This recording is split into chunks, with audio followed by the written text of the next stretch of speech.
Hello everyone and welcome to episode 3 of Cross Atlantic Gaming. I'm your host Risky the Kid, and joining me this week are my co-hosts Chocolate Bear. How you doing, guys?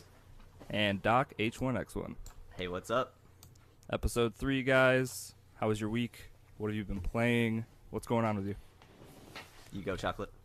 Again, FIFA, the new mode, World Cup mode is out, so I've been having a quick go on that, trying to amass my World Cup stars and failing miserably. And then I jumped on Hungry Deep with Doc, which was great fun, and we killed the Megalodon, even though I had mic issues. Yeah, well, I think HB did too, actually. we all kind of had a cluster of issues. So. Yeah, there was a cluster cock up somewhere, and then as usual, when I go to the bathroom, I've been jumping on Clicker Heroes. Clicker Heroes. Oh boy. You've got to get those clicks in. Isn't that what Anglo plays all the time? I saw it on the Discord channel on 16 ounce, and I thought, oh, I'll download this. Oh no, you made a colossal mistake. It was, yeah. I just assume Anglo is just Destiny 2 and Clicker Heroes at this point. That's just what I assume Anglo is. It's the weirdest thing though is that like he goes hard on it on his Xbox, which is crazy to me. Really? Like he's not just playing it on his phone. Yeah, he's playing it on his Xbox. Well, and you get achievements for that? I think I might be downloading that. It's like Xbox, you say? Much. Let me find this in the store. My poor controllers are going to be bashed to hell. God. So you got to do the idle part where you just got to tape over the A button, Chocolate, and then just leave it, and then you're just leveling up. Yeah. Well, you can get those. What are they called? They look like chickens, and they just keep going down and up, don't they? Just do that. Leave it on. Yeah. Yeah. Excellent. What about? Don't you earn stuff while you're not even playing? Yeah, as well. I left it for a week and earned like a bazillion coins. I was like, oh, this is great. And then I managed to power through the next 10 levels. It's a true clicker in Sounds every like sense a of the hell of word. a game. Oh, it's just mind-numbingly easy. So you just sit there and, what? If you're into that, I played this game called Tap Titans 2 on my phone for a while. Same thing where you're just tapping the screen. You're watching the numbers go up, and it's so satisfying. Yeah, and then you leave it alone for a few hours, and then they're like, "Oh, master, look at 5 billion gold. It's perfect." But I didn't do anything. You're the best. I didn't even have to play this game. Why am I having so much fun? Well, isn't that the end goal of most of those clickers? Is you get enough stuff to where you don't actually have to do anything, technically? What a silly thing to be striving for. But yes, I think so. Basically. Don't play our game. Just leave it running in the background. All right, well, back to the Hungering Deep, because I think that's a little more important than idle clickers. Is there anything you guys want to dive into about that? I don't want to open Pandora's box, but oh no! Now that we have our first update, is there anything? Is there anything new for you guys? You can go if you want to, Chocolate. I mean, I'll real quick say, like, I was borderline disappointed with everything but the boss fight, but that's just kind of my opinion. But what did you think? It was the same old kind of fetch questy-esque type, but then when it came to the battle, well, actually, before the battle, trying to hook up with another team, because you can't take this Megalodon on with your 4-man crew. You will get obliterated. Yeah. So trying to find someone and go through the speaking trumpet and say to people, "Come on, we're ready to go. Do you want to come join us?" It was a nightmare, and I've watched some streams of people really struggling to kind of make their team, and off they go. So go on, Doc. No, I didn't want to interrupt you, Chocolate. I just that point you made about the speaking trumpet. Like, I get what Rare tried to do with this, but the stuff I'm seeing on Reddit now, where you basically have just assholes parking, because like you have to go to a specific location to start the fight. And on Reddit now, I'm just seeing a bunch of like assholes basically parking there and waiting for people to show up that's trying to do the Megalodon quest and just like ganking them, like straight up like World of Warcraft style.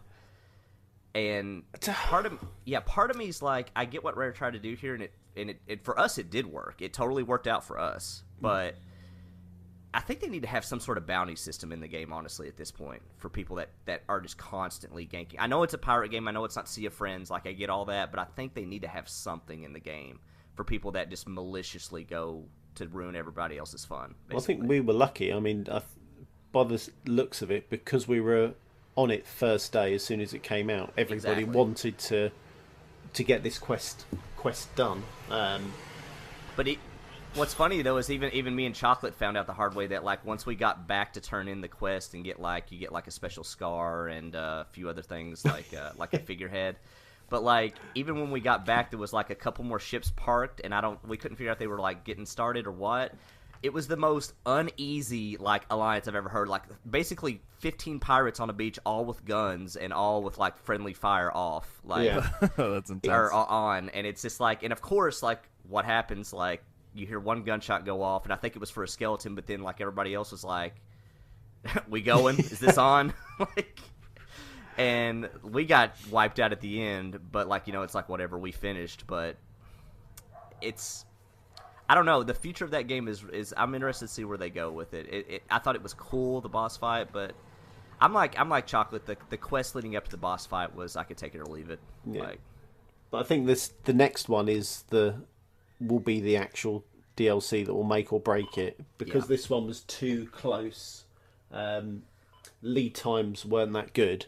Yeah. They've got more of a lead time on the next one, potentially. Well, touch wood. And then even a longer lead time on the third one then. Yeah. Because those three teams are already working, right? You said? Yeah. Doc, at some point? yeah, they the Joe Neath, I think he's the producer or like the studio lead as far as like the content that they're planning for. He basically said that this first one was a small to medium sized update, and the second and third would be considered a large update. And he basically said the way they've structured their studio is, at first there was going to be 3 teams, each working independently on each DLC, and then they leapfrog each other as they go. But I think Microsoft, I guess, kind of doubled down in how much, I guess, money they're putting into this, and they've made a 4th team now. So they constantly have 4 teams making DLC, and they leapfrog each other as it comes out. I think that's perfect. That's going to... I mean, if people stick with it. I mean, even if you don't stick with it, though, like, what are the chances you don't come back for the DLC? Like, well, I don't that's know. the thing. Yeah, I agree. That's a good point, Risky, because the thing I don't get is people say, well, you're going to lose people, they're not going to come back. But you have to remember, this is a game in Game Pass for perpetuity, and there's no vertical leveling. You could never play this game for one day, hop in a year later, and you're technically at the same level as somebody that's put like over 1,000 hours in the game. So, I mean, that definitely makes it easier to hop out for a month, wait for the next DLC, hop back in, and it's not Exactly. like somebody with a better weapon is going to kill you. Yeah. Sea of Thieves doesn't have the Galahorn problem. It doesn't have the... Exactly. I've been out of Destiny for 5 months. I don't have this weapon. I can't even get in an LFG because all the LFGs say light level this, Galahorn, or no go, Yeah, definitely So- a strength for it, for sure. Yeah. But yeah. I pretty much agree with Chocolate, though. I think boss fight was good. Everything else, meh. I watched a video of the boss fight. It actually looks pretty intense. Oh, it is tough. It's That thing's beastie. yeah.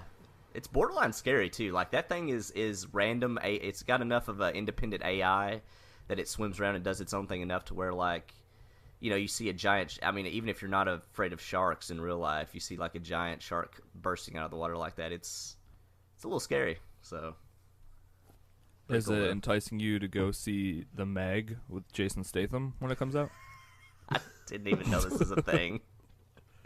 Oh man, do yourself a favor after this podcast and go watch the trailer for The Meg after this. It's about I do the like Megalodon. Jason Statham. I do like stuff he's been in. So. Oh, you're gonna love this one then. Right up your alley.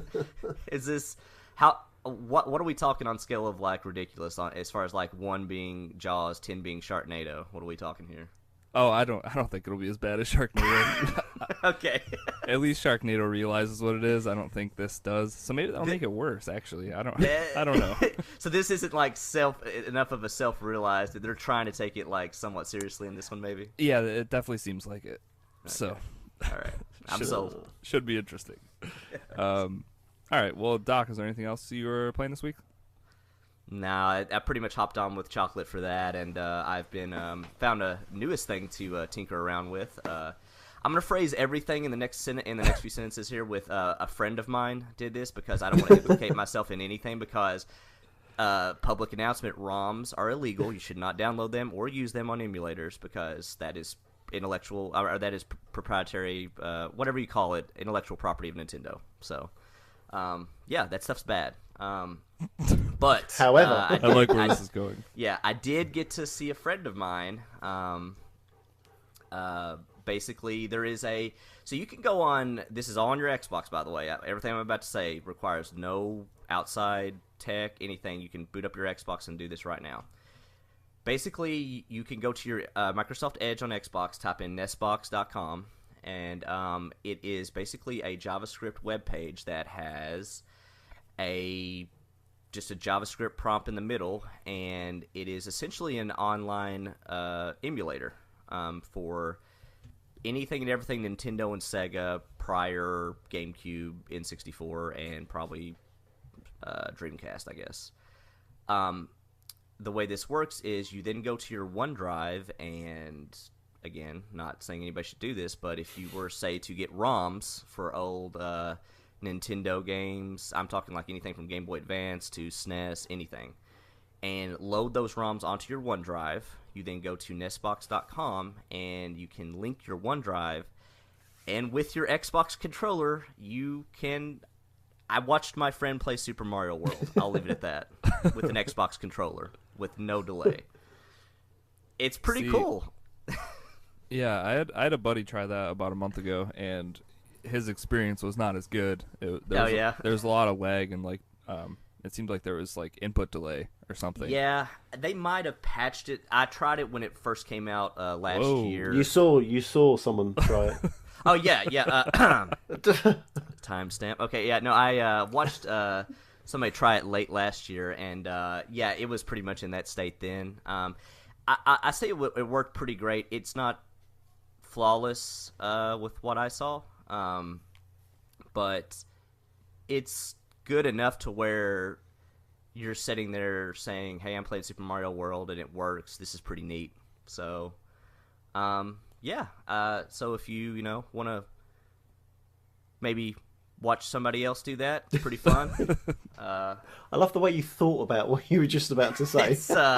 Look, guys, ROMs are bad. I mean, right up there with hardcore drugs. So pretty much the same thing, yeah. It's black and white with me. They're the same. But now, with that said, Nestbox, the emulator online, the reason that's still there is emulators in and of itself are not illegal. Nothing about them is illegal. They're not using original hardware. It's emulation. But yeah.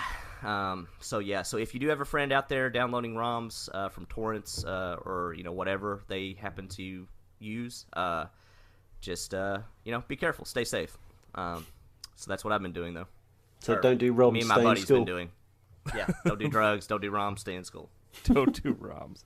Drink your milk. Oh, I love it. All right, well, myself, I hopped into Detroit Become Human a bunch this week for the PlayStation. How is it? Because I've seen the graphics on it, and it's amazing. Yeah. I was going to say, it's probably the best-looking Telltale game you'll ever play, is what it feels like. Right.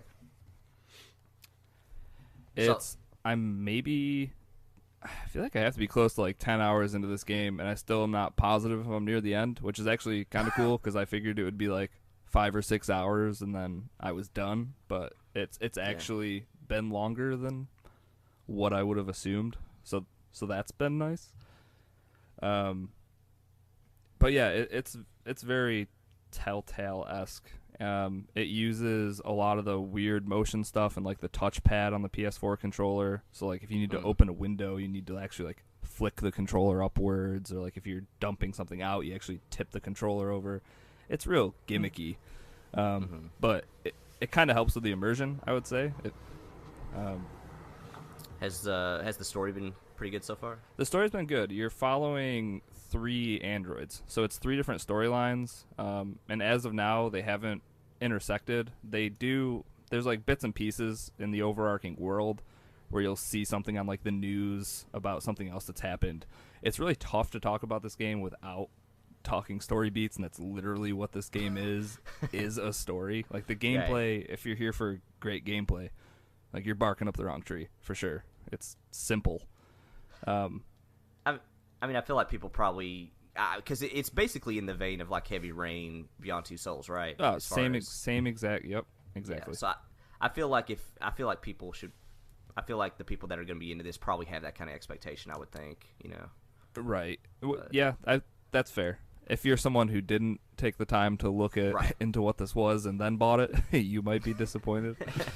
But no, it's good. The story's pretty good, and I definitely am going to finish it up because I want to see what we're going for in the end here. It's dealing with like the Turing test.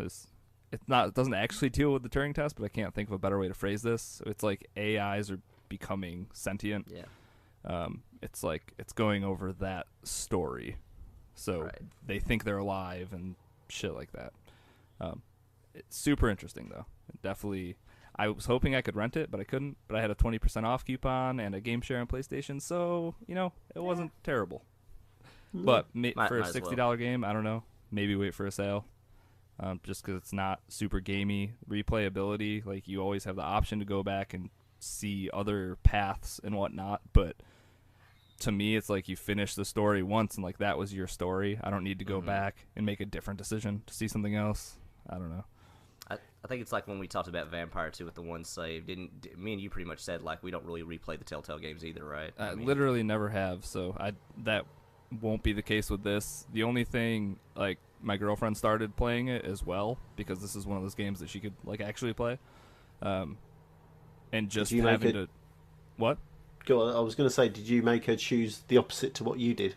No, not at all. I just wanted to see what she chose, and like she's been choosing some different things, but you can tell that the end of each chapter really doesn't deviate a ton from like what I've been doing, I guess. So it's like some of them. I'm sorry, Rich. You go ahead. I would say some of the moment-to-moment stuff is different, but then like the end of each chapter kind of seems similar. So I don't really know if the replayability is there, and definitely not for me at least, because I'm not that type of gamer. But so it seems like regardless, it's coming to the same singularity at the end, no matter how crazy you get with your choices as far as. I think so. That's another thing is I guess that once the game ends, I'll have to see what the actual like endings are. Like if certain people died and certain people lived or something. Like if it's that different, because I'm not positive at this point. But from what I've seen between the two playthroughs, it's kind of similar. So pretty close. So I don't know. We'll see. Do you guys find with games like the Telltale games and this game here, like it's even harder to buy them full price nowadays in like post-Twitch, post-Mixer era, to where technically if you go on, watch a streamer play the game in a weird... I mean, I'm not saying you have played the game, but in a weird way you kind of have played the game at that point because it's so story-focused. I think that makes perfect sense. If you want to get everything out of this game, you definitely can just watch it on YouTube. I have a buddy...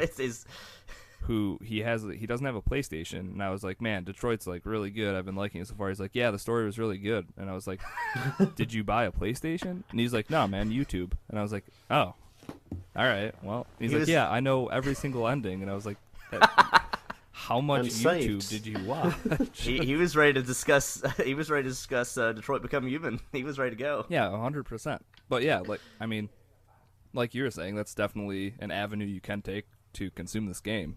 Which I don't know if that's good or bad for the developers when your game is so story-based, but it is what it is. I mean, I guess Telltale still does fine, obviously, so clearly it's not that big of a concern as far as that goes. But, yeah, it is one of those things to where, I mean, like you said, who knows? It might have, maybe the endings are way different, but even your friends still watched all the endings, so I guess even that didn't matter. So yeah, exactly. I also hopped into H1Z1 on the PlayStation. I am not a PC player at all, so I never got a chance to play any of their Battle Royale mode. I think didn't it used to be called King of the Kill or something? Yeah. Mm-hmm. Okay, yep. So I hopped into the free beta for H1Z1. Game's kind of garbagey. On like the same level as like PUBG, I think though, where it's not polished at all, but it seems like it plays a little better, like frame rate wise. Mm-hmm. It's definitely a little smoother. But I found the game to be super dependent on vehicles. Like the circles come quick and often, and if I wasn't in a vehicle racing towards the center of the circle, it's like if I would get left behind. And the game also looks like real muddy, and I don't know if the colors just weren't there for me or what, but do they give you more vehicles than PUBG? I know. See, I haven't played it since it was in preview program on PC. Like I didn't even play it when it went free to play on PC, but I feel like originally like there was a decent amount of vehicles. Does it seem like that's still the case, or? Yeah, I think so. Whenever I needed one, it seemed like there was always one within eye shot. So even if I had to jog a little bit to get there, there would be a vehicle. But I don't know. It's something about the way it looked. I didn't like it. I don't know if it was like dark. Like it seemed like there was never like a sunny day in that game. Which I don't know if I need necessarily, but maybe I do because that's what I'm taking away from this. So, yeah, I don't. Well, back to what I was thinking about though. Like I got it when it was in preview program on PC. I don't know, a couple of years ago, I guess now. But see, I got into it when it was still had zombies and stuff, and then they split those two games apart because I think that's the point when Brandon Green, who made PUBG, came over, and I don't know if anybody knows it. He actually made this version of H1Z1. He actually came in and modded the Battle Royale version of H1Z1 before he went on to do PUBG, which is kind of, strange that all these games are kind of linked in a weird way. But to him. Right. Yeah. I like H1. It definitely it's, I guess the way I look at it is it's kind of a middle ground of PUBG and Fortnite. It plays a little faster than PUBG, but it's definitely not on the level of Fortnite. But I don't know, like it never quite did it for me, and I'm not, and this isn't by no means me poo-pooing on the game because like I think it's got its place, and clearly it's doing fairly well. I mean, it's free, I get it, but it's doing fairly well on PS4. But like, it says something about the game that it was in preview program. They released 1.0. It was a full charged game. I don't know if it was 60 or what, but it was a full price game, and a week later it went free to play. So that to me says like they saw the reception at first, it wasn't there, and again, this is in a post Fortnite, post PUBG world, and then immediately was like, hit the red button, free to play, like, which I think they refunded everybody, but still, I think that was kind of like an eye opener for me as far as the reception for it. Right. Well, it's good that they refunded people because my first thought was I would have been real pissed. If oh man, yeah, me too. A week later, it went free to play, especially for $60. Yeah. Well, I don't know if it was 60. It could have been like 30 or 40. I don't know. But, I mean, I'm assuming they got refunded. I know I saw a lot of Reddit articles saying that. But, yeah, I would have had to assume it would have been a much bigger of a mess if they hadn't. But yeah. I don't know. It's but Chocolate, did you say if you'd played any H1Z1 before on PC or PS4? No, I've never touched it before. I think I saw once a stream of it, but never tried it. Quite interested in it. Just listening to you saying it was a little bit like PUBG has got me interested, but unless it comes to the Xbox, I don't think I'll be jumping in. And I think even if it does, I think you can probably stick with PUBG at this point. Is my thought. They're definitely trying to support PUBG the best they can on Xbox. So. Well, I think PUBG is, like, I know they just got another big patch yesterday. It's they're getting there when it comes to polish on the Xbox. I mean, like, it's miles away from what it originally launched with. I mean, it's not perfect. It's never, I don't know if it's ever going to run like Fortnite does as far as polish goes, but it's getting there though. It's way better than when it launched. So, yeah, for sure. All right. Well, I think that's what we've all been playing. So, do you guys hear that? Do you hear that noise? What is that? Is it a bird? Is it a plane? No, it's... Warning, incoming missile. can't believe we just referenced Superman. That was awful. That was terrible. That wasn't even pre-planned. Anybody says we don't have rock solid chemistry, I give you this. Exhibit A. I will apologise now if you hear a baby googling in the background. My daughter has just awoke. My wife is not at home. No worries, buddy. You're fine. You're fine. You can't just put her outside. That's what I do with my dogs for the podcast. Funny enough, I did try to walk her, but she looked at me and thought, I'll stay inside, you can go out. You're on your own. Yeah, completely. She's looking at me now as if I'm stupid, which, to be fair, she's probably right. So, let's get started with the giveaway. All right. So, you'll have to go back to episode 1 and 2 to try and catch the phrase. We're on the third word this week, and the word is chocolates. Got it. Got it? I'll just quickly go through. There'll be one more week next week. Hello. Hello, yes. Are you saying hello? She's wanting in on the co-host action. Yeah. Smart. She's trying to say, I've played H1Z1. It's like played H1Z1, it was shite. Yeah, it was shite, quite literally. So next week will be the last word. Get the phrase and email us at cagpodcast@gmail.com. cagpodcast@gmail.com. Thanks for saving me. Always. All right, so next, let's get into some news. So I'll bring this in. We're going to talk about Fallout 76 teaser trailer, and we're going to go over to Doc. Okay. Yeah, so a lot of you guys out there might have already caught Bethesda got out on Twitter and posted it was like a repeating trailer of the Fallout Please Stand By image. But I think the giveaway that it was Fallout related, aside from, Please Stand By, a lot of people are like, well, it could just be something for the conference. But they had a Pip-Boy bobblehead in the corner, so everybody was like, well, Fallout. And sure enough, a day later, we got the teaser trailer for Fallout 76. And the trailer didn't necessarily give away a lot, aside from it's clearly a Fallout game set in the Fallout universe. But we had a lot of, I guess, I don't want to say confirmed rumors, but a lot of well-founded speculation coming from a Jason Schreier out of Kotaku, who said from his sources it was a online-only game set 30 years after the bombs drop, which is different because most Fallout games are 200 years plus after the bombs have dropped, so this is relatively recent from the nuclear holocaust. And it's heavily based on base building as well as exploring. Phrased it as a survival RPG, but nowhere near as hardcore as something like Rust. So what do you guys think about that? What do you think about that, Risky, as far as the idea of a survival Fallout online only? I think it's not what I want out of my next Fallout game. But it's not like this is Fallout 5. This seems like it's a side project.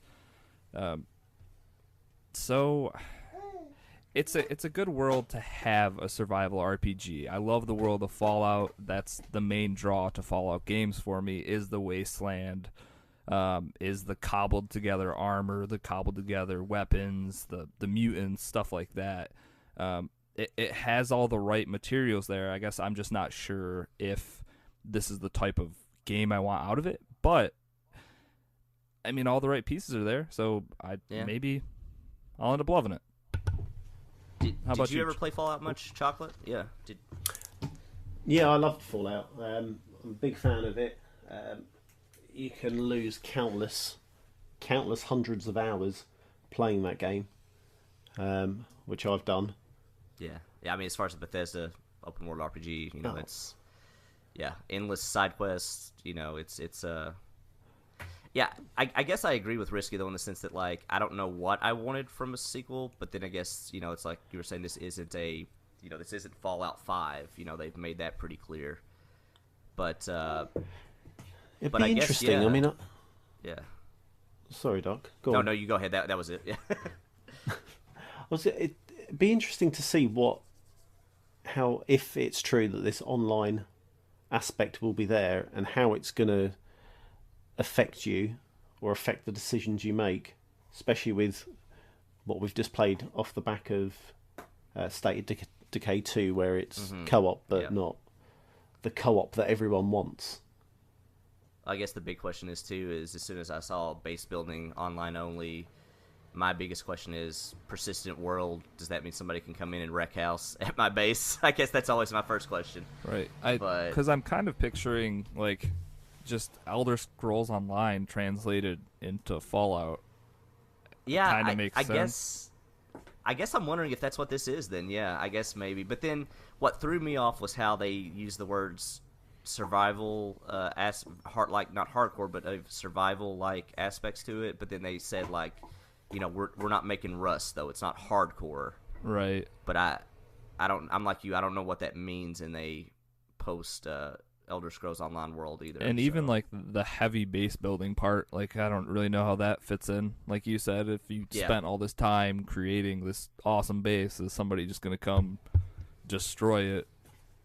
Like, or is it almost like Elder Scrolls Online, where your home is in a separate instance that only you can get to, or people in the party? Hopefully that, like, they can only get there via invite or something, so only your friends can actually show up. Something like that. Until you've annoyed them and they want to just wreck house. Exactly. But, I mean, this is definitely something we'll see a bunch more of at E3, so we'll have a lot more information about this story then. I'm sure they'll make their pitch for it then, and we'll definitely have a much better idea of whether or not it's a yay or nay. Yeah. Do you think we'll have gameplay, though? Will we see gameplay at E3? See, Bethesda's going the whole Microsoft route of, like, they typically only show stuff that's coming out in the next year, or, 12 months. Yeah, so, I think you'll definitely see gameplay. Yeah, and I wouldn't be surprised if it's coming out before the end of the year either. So. Nope, not at all. Before or after Red Dead? Oh, well. Good question. Does it matter? I guess that's the other question. Does it matter? Yeah. December 31st. Yeah, there you go. All right. Right, should we bounce on to the next part of the news? Yeah. Microsoft trademarks fast start relates to providing online video games. MS Power User. Doc, what's going on? So this was a patent that came out by Microsoft recently, and it seems like, we'll get these every few months about random patents, but this one seems like it's much more in the end stages of a pipeline, I guess you could say. This journalist at MS Power User basically had an info dump of what this patent refers to and what technologies Microsoft already has in place for it. So here's the pitch, basically. What if I told you guys that, or how about this? I'll ask this question. Do you guys think the ready-to-play, while a good idea for the when you're downloading a game, you'll say, at this point, it's ready to play. In essence, that's a good idea, but how many of the games have you played where it's ready to play, you boot it up, it's a loading screen at the main title page, but you can't actually play? I feel like that's all of the ready to start games. Exactly. Exactly, yeah. I've been burned rarely. once. Yeah, rarely is that used, is the way I feel like it was obviously originally intended. So what Microsoft has done is like, well, while we agree that the internet, especially in America, is years away from being ready for playing all your games streaming online, it's just not the same as playing off your hard drive. You have latency issues, and if you don't have Google Fiber, you're not going to have the intended aspects of what streaming is meant to be. So Microsoft said, okay, well, what if you go into, say you're just going online to buy a game at Microsoft Store, you buy a game and it starts to download, and normally you would you would wait till it finished downloading to play the game. Well, this system is set up to where as soon as you buy a game and as soon as it starts to download, you can immediately play the game by streaming it. And then once it's finished downloading, it will then be playing the game off the hard drive, off the local hard drive. So basically it allows us to buy a game, and they said even physical. You could put in a physical disc, it could start saving to the hard drive, and immediately, if you're connected online, you can start playing the game. So it allows us to immediately play the game the second we buy it. And that sounds pretty cool. I mean, what do you guys think about that as far as the idea, I guess, as far as that goes?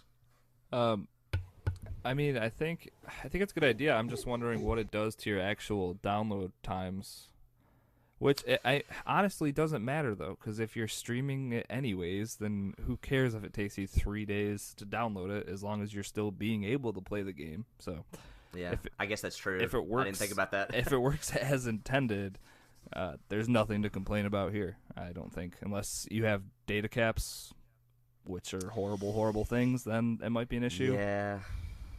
But nothing I think any of us have to deal with. So I think. No. From what I'm hearing, do you think that's to help people with data cap so they could play, I don't know, the first 20% of the game, pause it? Oh, my daughter agrees with me. Pause it at 20%. What? Yeah, I'm already into this. What? And I have to really apologise. I'm so sorry. I will murder my wife when she comes back. That's okay. Yeah. She's just starting her podcasting career early. Yeah, definitely. So you could play some of the game, pause it, and then go back to it next month, and hit your, go through your data cap again. Yeah. I think it's like you said, Risky. We're fortunate to where none of us have to worry about that. I mean, I'm sure there's plenty of people out there that, especially in America, that definitely do have to, and that's a good point. I don't know the streaming aspect, how much that, what kind of bandwidth we're talking per hours played, but. Yeah, I see. That's a bunch of good questions you brought up that I didn't even think about. It's like what if you have a data cap? B, you're downloading the game already and you're streaming the game. That has to murder your download and upload speeds at that point, I would assume. So, yeah, I don't know. It's I'm like you though. The idea is great, but we'll have to see how this pans out. But I guess anything's better than what we got now, where it's like, hey, your game's ready to start. Upload, title menu, loading game. Great. That's the thing. Like, I've run into that issue enough times now where I just don't click into the game till it says 100%, no matter what it is or what it's telling me. It's like, nah, I'll wait till all of it's there, then I'll click. Let's assume it's lying to me. Exactly, right? Makes sense to me. Yeah. Best way to play. Expectations always rock bottom and see what happens. Yeah. Should we move on to the next part? Yep, sounds good. All right. So Fortnite for the Nintendo Switch has just popped up on a Korean ratings board. Are you guys playing Fortnite at the moment? I'm not, but I've been on record saying I wish I liked it more, but it's just not my cup of tea. But to with that said, though, I mean, they continue to make millions and millions of dollars. So, I mean, kudos to them, though, as far as what they got going. And I don't think anybody's surprised that it's coming to Switch. I mean, they brought it out on mobile. They're putting it out on everything they can. Like, if they could make your toaster play it, they would. So, they want more. It's kind of like Microsoft. They want more avenues for you to give them money. They don't dislike you giving them money. So, I think that's smart, though. I think it's a great fit for the Switch. Do you think you'll get it for the Switch, Risky, or maybe give it more of a shot if it's on the Switch? Yeah, I mean, if anything, because I'm assuming it'll still be free to play, so there's no reason for me not to do it, and this might just make it so I play a little bit more. I play here and there, but one thing I realized with that game is that, like, if that's not your one Battle Royale game, you're never going to get a win. It's like, so...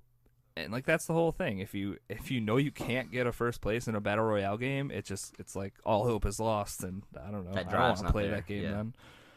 So I don't know. Maybe Switch will help me get better at it. It's the building that's always thrown me off because I haven't practiced it enough. I haven't. See, so I don't know. It's rough. It's rough for me. That's my issue. Like I'm like you. It's not my one game, so I'm never gonna be great at building in it. So I'm never gonna. As soon as I go up a guy that clearly knows what he's doing building, he's always going to win that fight. Yeah, exactly. Yeah. And that's, I've always said, like, if they just put one mode in there that is no building, I'd be down. Like, it runs better than PUBG. So I'd at least maybe try to play more if they did have a no building mode, but that's not the game. That's not what they built. Like, the reason this game is so popular, I think a big part of it is the building aspects of it, and that's just not for me. So that's a really good point, though. Like, something I didn't think about was, initially you could be like, well, the reason they don't have a no building mode is because they don't want to look too much like PUBG. But they're so big right now, it doesn't matter. Why wouldn't they have that game mode in there? Dude, you tell me. I don't know. I'm just sitting here thinking that's just another you could option. bring in so many other people that the turnoff is the building. Like, think about how many people you can bring to your game if you're like, hey, you don't have to worry about that building stuff. The guy at the end is going to beat you because of his gun skill, not because he's a better architect than you, which is silly. So that's something I never thought about till now. Like, because you're right. Because think about it. Anybody you talk to nowadays, they're like, if they're not into Fortnite and they play video games to any capacity, the reason is it's like, well, I never got good at the building. That I feel like that is the overwhelming reason. So, yeah, I don't know. They're so big at this point. I just don't see why it matters to them. Why they would even care. Me neither. Those top 10 players, though, are like master builders. They are the Lego. Oh, I'm surprised they haven't incorporated Lego into this game. Freaking, hit. Oh, okay, thank you. She had Legos that struck a chord. Yeah, she was like, "Yeah, that's a good idea." We'll see it in the next update next week. They iterate real quick, so who knows? They did the Marvel integration, so hey, who knows? I don't know. That will be interesting to see what they do with that, though. Right. We'll jump on to the next one. So Bungie to partner with publisher. Oh my god! I think should we just swap her for me? At this I'll point, take my Sundays off. Take it away. Her accent is adorable. It is. Yeah. And she's dressed like Snow White as well at the moment. Of course. Oh, you waving? Right. Let's try and get this back on the road. Right. So, Bungie to partner with publisher NetEase for a new IP via Bungie.net. Doc, what is this? And I'm going to go on mute. You're good. So, I don't know. This was a big surprise to me, at least. So apparently Bungie has been working on a new IP for a few years now. Well, how turns much out, sense and it's not does that Destiny. Dude, when I read this, I thought it was almost like I was like, well, it's not April Fool's, so what is this story? Yes, okay, I'm just going to read it, and then we'll discuss it. So apparently, Bungie has been working for a new IP for at least a couple years now. With all this said, they are working on it with a publisher NetEase, not Activision. And with all that said, why they are still under contract with Activision for the next 5 years to continue to make Bungie content, which obviously after 2 years is going to be Destiny 3. What the hell do you guys think about all this? I don't understand. Like, are they tripling their staff at Bungie? How are you going? You're going to be spread so thin between 5 more years of Destiny and a brand new title, which I'm assuming isn't going to be advertised as a smaller game. Like, right? I even kind of just did some base level research on Googling like LinkedIn and Bungie posting job positions. They have not upstaffed aside from their normal job listings, which is just a few. Like, they'll always have some, like most companies have a few like coding positions and stuff always posted, but they have not posted anything in regards to upstaffing, period, since they've been with Destiny and Activision. So I couldn't find a hard figure on their studio size, but I'm like you, because we're in a world right now where Destiny 2 has not been received very positively at all, and a lot of people are super out on Destiny now. And I think a lot of people are kind of waiting to see what the fall update is and see how much that brings them back in. But like we talked about it a few weeks ago, how many companies has went from hero to zero as quick as Bungie did with Destiny 2? Exactly. This isn't going to help them at all unless people are just going to be excited for this new title. Like, Destiny fans aren't going to be happy about this news at all. Well, that, and you have to imagine any goodwill Bungie had coming from Halo into Destiny, that's not going to be there for this. So I don't know. I saw this story and I like laughed and thought it was like a rumor joke, and I'm just like, no, it was on. Okay, I'll put it this way. I pulled this from Bungie.net. Bungie said this, so I don't know. This is weird. I don't know. Did they say whether it be a multiplayer or a single player? I quickly ducked out. They just said new IP. That's all they said. Yeah, no information on it at all. Nope. And it's like, which? So is NetEase just a publisher? I'm assuming They are a publisher, and they do some. They've done some work. So NetEase has, believe it or not. So this is how this gets even weirder. If we're really going to go down this rabbit hole, NetEase previously has worked with Blizzard on stuff, who is owned by Activision. So that's so weird. just, I'm on the NetEase Wikipedia page, and they have like their top PC games is a bunch of stuff I've never heard of. I don't know. Fantasy Westward Journey 2, New Westward Journey Online 2, New Ghost, Tyanxia 3. But then under mobile, they also do mobile games too, apparently. Oh no. Rules of Survival, that's like that blatant PUBG ripoff on the phone.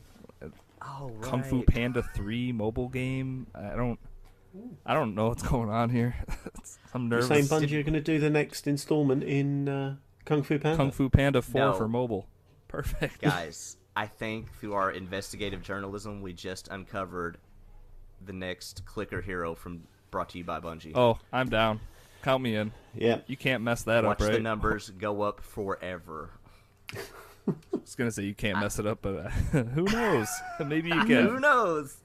Well, you can't mess it up, but Risky, what if I told you there was an Eververse shop within the Clicker Hero to where you could actually double the rate of your numbers going up for just a few bucks? Yeah, done. Easy. Best money I've ever spent. Even Tess Eververse will be back. She'll actually be there in the Clicker Hero shop, so... Yeah, I don't know. This is crazy town. I don't know. Yeah, it'll be interesting to see. I don't know what the future of Destiny looks like, and to see what this new game is. If anything, the only thing I'm coming out hoping is that whatever they're working on with NetEase is going to be something I'm going to enjoy, because it sure isn't going to be Destiny anymore at this point, and it hasn't been for the last year. So, well, here's the reason why I think this is like suicide for them in a sense. Okay. Let's say the next fall update for Destiny comes out and it's good. Great. But anything short of amazing, what's the first thing somebody on a forum is going to post? Oh, they're diverting resources away in Manpool to this new IP. They're not even working on the game they were promised to work on for 100%. us. That's the first thing somebody's going to say. So part of me is like, well, the timing of this is weird because, like, why do they release this? Why would you come out and say this? I don't understand this. Like, why would you come out and say... I don't get why they would do this unless they're going to say something at E3. But even then, I don't see how this is smart. It's not. What if it comes out during E3? So they've been working on it. That's why Destiny 2 was awful. That makes it even worse. Well, that or if it is just a straight-up mobile game. That's the only thing, in my opinion, that can make it to where it's like, well, I guess maybe you wouldn't piss off people too bad. Like, it's just a mobile game. It's not another big AAA, console PC game, maybe. But this is just weird. Seems real stupid to release this info, but I don't know. As long as they've got their 10-year plan, we're fine. Oh, they've still got that. Buckle in. Where's my year one Guardian? Well, Risky, what if I told you for Destiny 3 that you're not going to carry over your Guardian, but it's okay, you'll get a splash screen at the very beginning discussing your triumphs of the Destiny 2. And I'm sold again. Is it the Grimoire cards are making their comeback as well? Yeah, right. That's all this is. It's a mobile Grimoire reader with made NetEase. It actually does have to do with Destiny. The fans are going to be so happy. Oh, my God. Right. Can we move on? This is horrible. Yeah, I was going to say we'll be here all day. So, Pokemon, let's go. Pikachu and who? Eevee. Eevee, right. Oh, I guess that looked like an L with the exclamation. And the fact I've never played Pokemon. Anyway, the trailer. Go, Doc.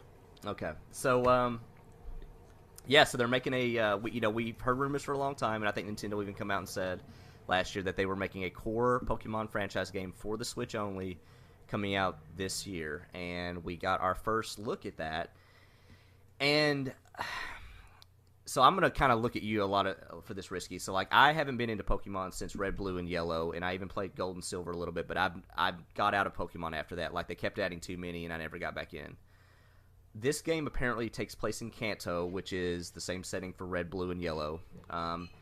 It is a Nintendo come out and said this is a reimagining of the 1998 Pokemon Yellow, and it has, from Nintendo, elements of both Pokemon Go and a core series game, i.e. Pokemon Yellow.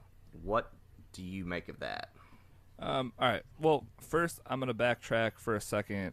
This isn't the main like next line core Pokemon game. That's still scheduled for 2019. Oh, okay, So okay. that's the only reason I think this is a really good story is because like if this was what was going to be the next big game, the next big Pokemon game, and it was just like a reworking of an older game, like that's disappointing. But Right. this is just something to hold you or tide you over until 2019 when we're actually getting like the next big Pokemon game. So Pokemon game. So yeah, I mean this for me at least, like the original 150, 151, the ones that they're going Same. back to for this. So I'm pumped for this game, like probably more than I should be. I didn't play yellow. I was definitely red or blue. I think it was red. So I never got to like walk around with my Pokemon or like with my Pikachu or whatever. Right. I was about to say yellow was red blue. It's just you had Pikachu follow you around. As far as I know, that was the only real difference, honestly. Right. So either way, I think it's cool to go back to that. If you watch the trailer, like it looks awesome compared to Yeah. the originals.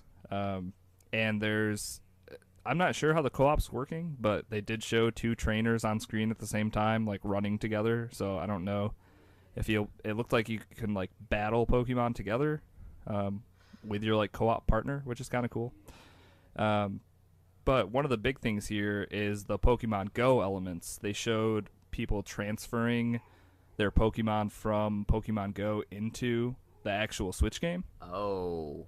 Oh. So, I don't know. I was super into that to Pokemon Go when it first came out. I think that was the least I've weighed in the last 5 years because I was out walking every every day trying to catch things. So maybe that's going to pay off for this game. The only thing that's weird is like for people that have caught a bunch of these like super rare Pokemon in Pokemon Go, how does that work Yeah. when you're like a level 1 trainer and you just started? Like you shouldn't have these awesome Pokemon, but I don't know if it's going to be like level gated or something, like if you need to work with them long enough inside of the Switch game to make it so they actually like listen. Probably.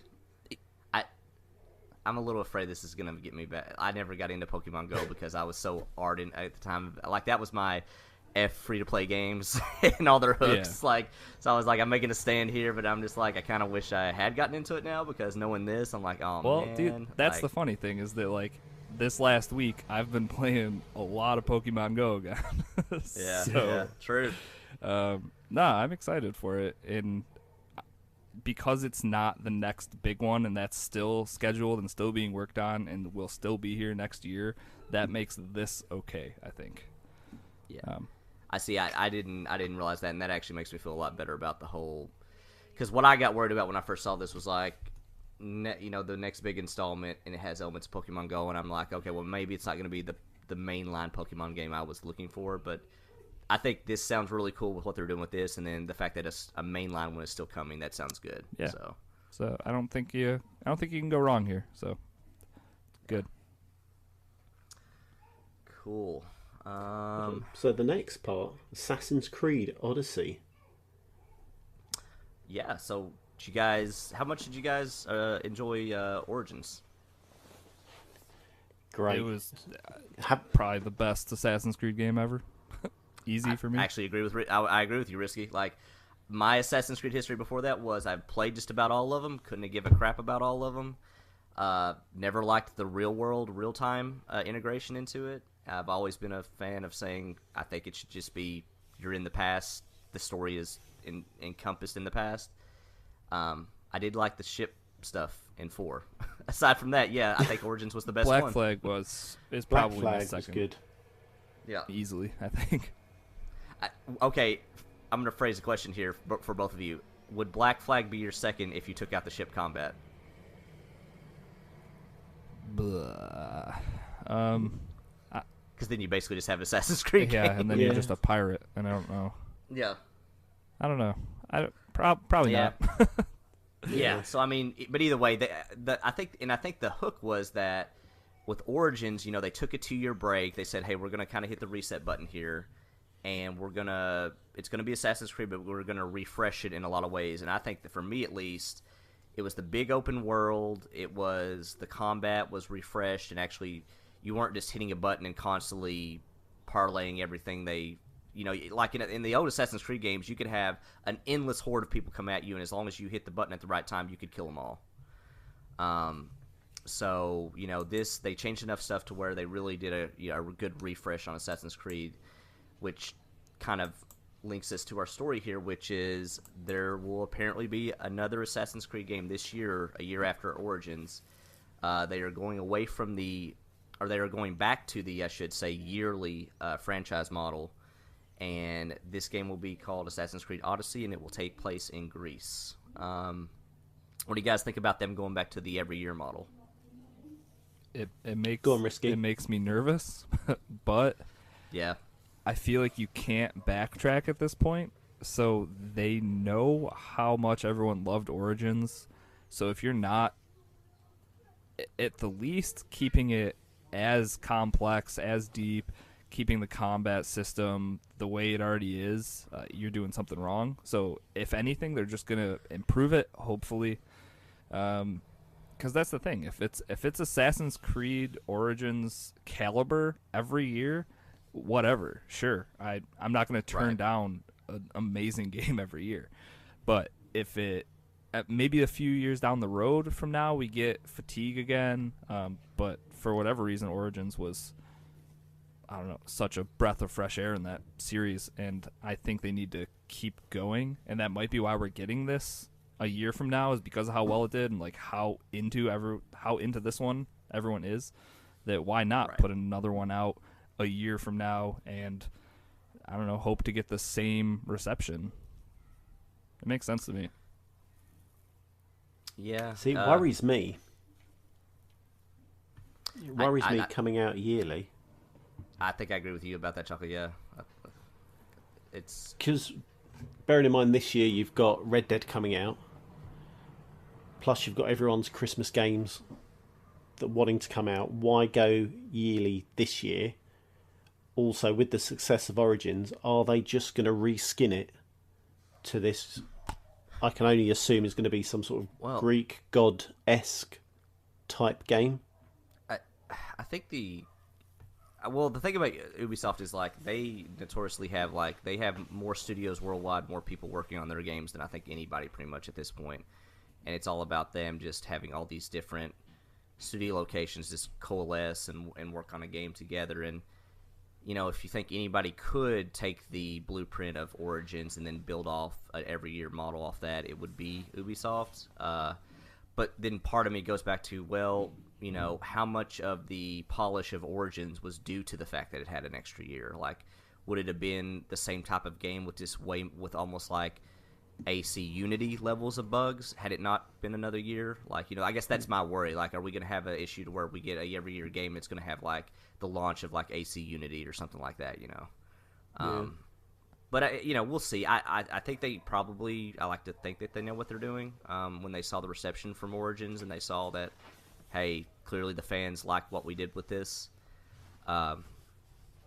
But then part of me agrees with Risky. If they didn't do this route, they would have had to have do a much more robust DLC plan for Origins if they hadn't went this route. And it's, I don't know, maybe it's just because I'm high on Ubisoft lately, because they're one of my favorite publishers, and they never were before. But how they've supported all of their stuff, and then they fixed Assassin's Creed, a game that has what, a dozen games that are mediocre, and then they put out something like Origins. I don't know. I'm optimistic. Cautiously optimistic. I think that's probably me too. Yeah. You were saying that if they brought out the same caliber as Origins every year, at what point in those cycles would you get bored?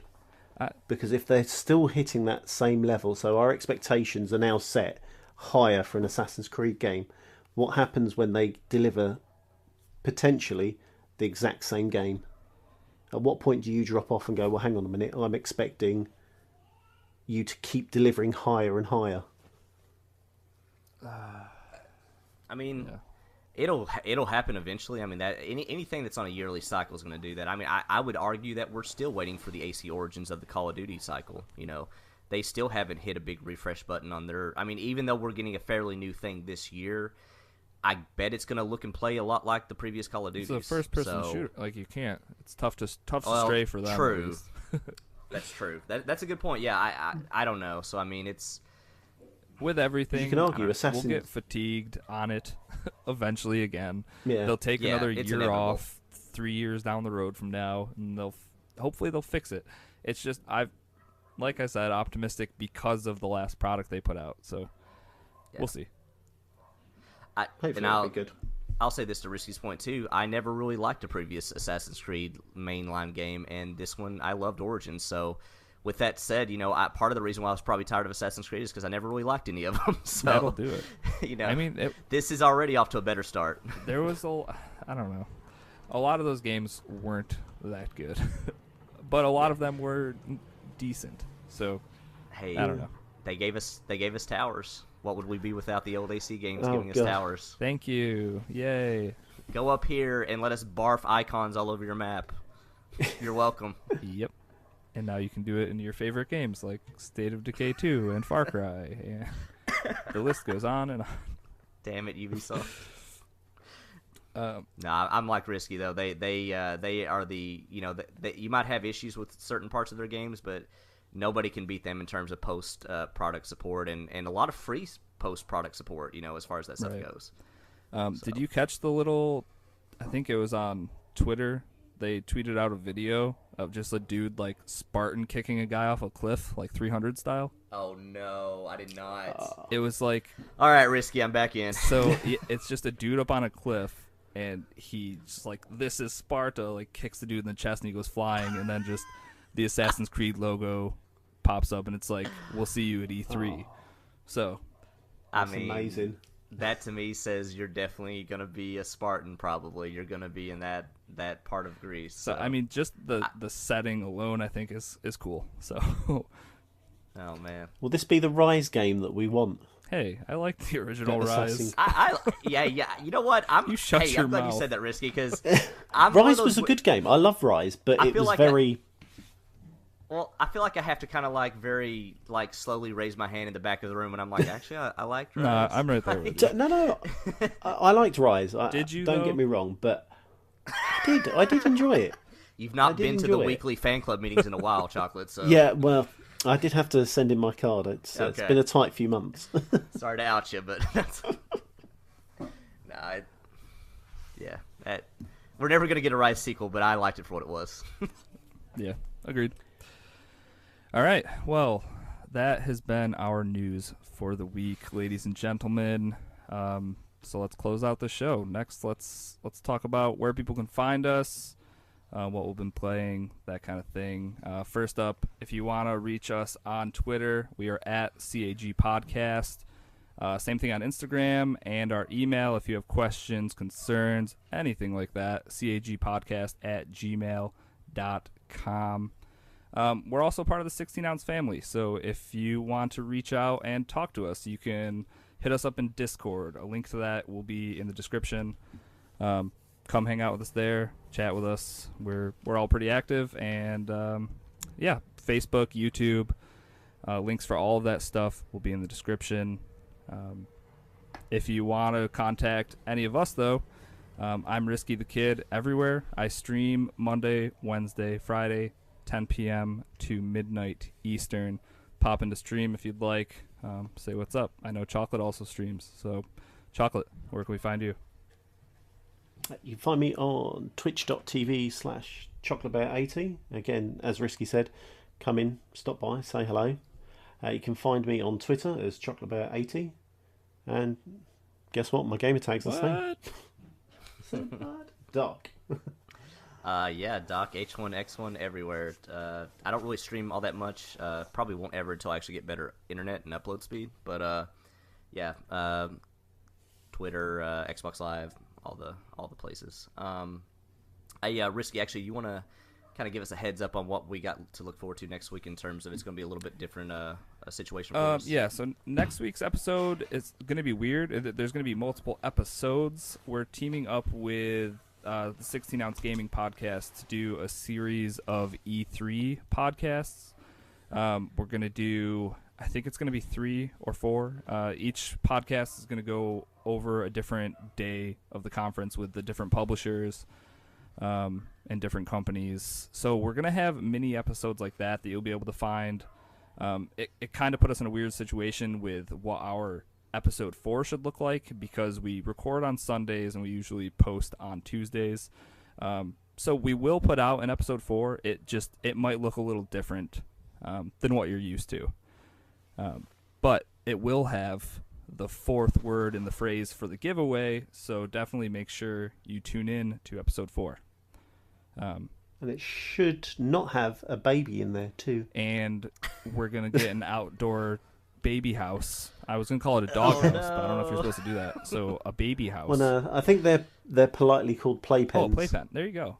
So yeah, we'll get the playpen set up, and yeah, you can lock the windows and make sure no child comes in. Just drill some holes in the roof reference... so they can get air. This is why I reference chocolate to Raz for all my parental guidance. On the for sure. We're going to be terrible parents with all the info we've gotten from these crap people. Advice. This is why I'm never going to. I do like the way he was. I do like the way he made his work. To do the yard work. It was amazing. Yeah. As he enjoyed a cerveza. I was like, whatever you do, Raz, don't let them unionize. There are no mandatory breaks in Casa de la Raz. So. All right.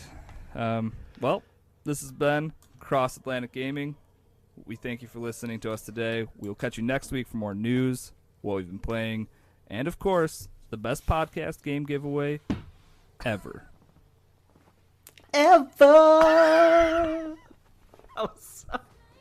was like, is he going to die? Yep, he did it. Oh, yeah, I did. Oh, yeah. See you guys. Goodbye. Man, we really had a weird outro. We had a weird accident. Yeah, bye. Sorry, see ya.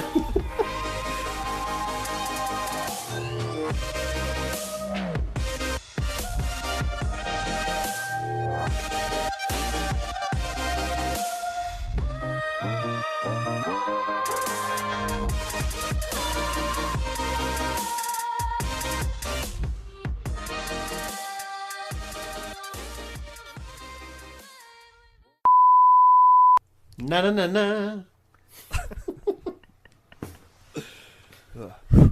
Snuck it in there. Had to. That's what she said. Right, go. You're just the worst.